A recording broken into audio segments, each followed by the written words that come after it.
Et quand vous relatez la vérité, qu'est-ce qui se passe? Notre vie est devenue comme nous voyons aujourd'hui. Notre vie est devenue comme nous voyons aujourd'hui, mes chers frères en islam. C'est simple, retournons à Allah subhanahu wa ta'ala. C'est lui qui est le pourvoyeur, c'est lui qui a tout. Nous l'avons abandonné, nous allons vers des êtres humains qui ne sont que des choses insignifiantes. Tu es même dans l'avion, tu ne vois personne. L'être humain debout, tu ne le vois pas. Le roi, tu ne le vois pas. Le président, tu ne le vois pas. Allah subhanahu wa ta'ala nous guide sur le droit chemin.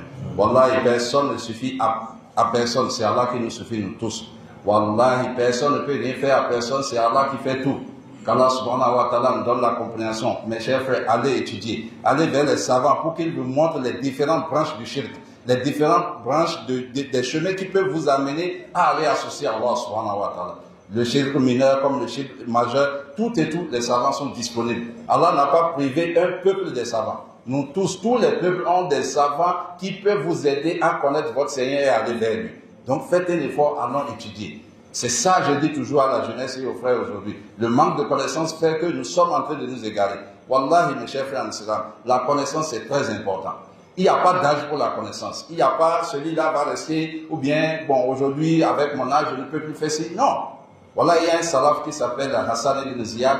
Il est rentré dans l'école Hanafi à quel âge? Il a commencé par apprendre le fiqh à quel âge? À 80 ans. À 80 ans qu'il est allé à l'école. Et il est devenu un grand savant Hanafi avant de mourir. Qui a donné beaucoup de fatwa. Donc, mes chers frères en islam, Wallah, l'affaire est sérieux. L'affaire est sérieuse. Tu as passé toute ta vie dans la recherche de ce bas monde. Ok, tu vas rencontrer ton Seigneur. Tu penses que quand on va te mettre dans le tombeau, c'est ton diplôme on va te demander? On ne va pas demander tu as quel diplôme? Non. Quelle est ta religion? Quel est ton Seigneur? Qui est ton prophète? Tu veux répondre comment? Tu veux répondre comment? Tu ne pourras pas répondre parce que tu n'en connais rien. Donc, mes chers frères en islam, c'est le premier sujet sur lequel nous allons commencer. Et si nous attirons notre attention sur ce sujet, et que nous faisons un bilan de nous-mêmes, et que nous revenons à Allah subhanahu wa ta'ala, alors il nous fait la promesse que nous aurons des miséricordes des cieux et de la terre. Donc, mes chers frères en islam, le tawhid, c'est ça qui va nous élever dans ce bas monde et dans l'au-delà. C'est la clé qui ouvre la porte du paradis. C'est ça qui va nous permettre d'avoir de l'honneur sur cette terre. Les Sahaba, le prophète sallam, qui ont amené, qui ont fait que l'islam nous a touchés, ils ne l'ont pas fait par le shirk, ils nous ont amené ça jusqu'à nous, à cause de quoi? À cause de la crainte d'Allah, à cause du fait qu'ils ont suivi quoi? La parole d'Allah subhanahu wa ta'ala.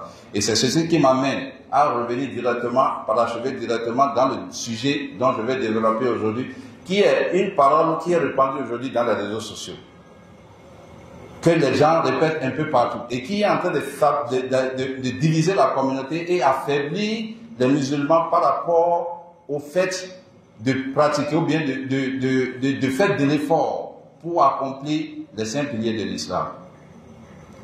L'un des piliers très importants, à cause de ces paroles-là, les gens aujourd'hui sont en train de faiblir par rapport à cela. Et c'est extrêmement grave.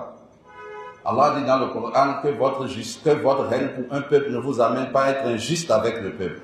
Soyons justes avec nous-mêmes. Et quand les gens commencent par parler comme ça, essayez de faire des recherches pour voir pourquoi ils le disent. Et quel est le thème? Le thème qui est propagé aujourd'hui, apparemment, mais en bas de ce thème-là, il y a un plan qui est créé. C'est le thème, c'est quoi? L'Arabie Saoudite n'est pas le modèle de l'islam. Voilà, et c'est honte. C'est honteux du moins. Ça fait très honte. Le fait de dire l'Arabie Saoudite n'est pas le modèle de l'islam. Ce n'est pas bien, mes chers frères en islam. Et nous voyons aujourd'hui les jeunes qui font le relais de cela. Et aujourd'hui, nous allons amener des données pour permettre aux frères de voir réellement. Parce que quand ils disent l'Arabie Saoudite n'est pas le modèle de l'islam, c'est que le problème, ils sont indirectement en train de vouloir faire la promotion de certains pays. Et c'est ça qui est extrêmement grave. Dans le temps, le monsieur qui a même parlé de cela, on a tout fait pour attirer son attention afin qu'il revienne sur cette parole-là. Mais jusqu'à aujourd'hui, non. Aujourd'hui, nous voyons beaucoup de jeunes un peu partout qui aujourd'hui relaient les mêmes informations sur les réseaux sociaux. L'Arabie Saoudite n'est pas le modèle de l'islam.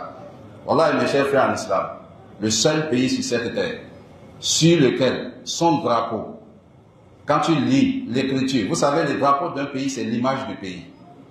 Le drapeau d'un pays, c'est l'image du pays. C'est pourquoi vous voyez d'autres brûlent le drapeau de l'Israël pour insulter l'Israël. Le drapeau de Bénin, c'est vert, jaune, rouge. Ou bien, et ça veut dire quelque chose. Et c'est pour cela que vous voyez dans toutes les écoles, dans tous les ministères, à la présidence, partout, vous avez le drapeau du pays pour montrer. Quand vous voulez connaître un pays, à travers son drapeau, vous pouvez savoir ce drapeau, c'est le drapeau des États-Unis, c'est le drapeau de la France, c'est le drapeau du Bénin, c'est le drapeau. Donc c'est l'image du pays, en fait, ce drapeau. Et le seul pays sur cette terre qui a implanté son drapeau à l'ONU, qui a implanté son drapeau dans toutes les institutions du monde entier et sur lesquelles a été mentionné le tawhid et la sunna, sur la base desquelles nous, musulmans, nous devions marcher, c'est l'Arabie Saoudite.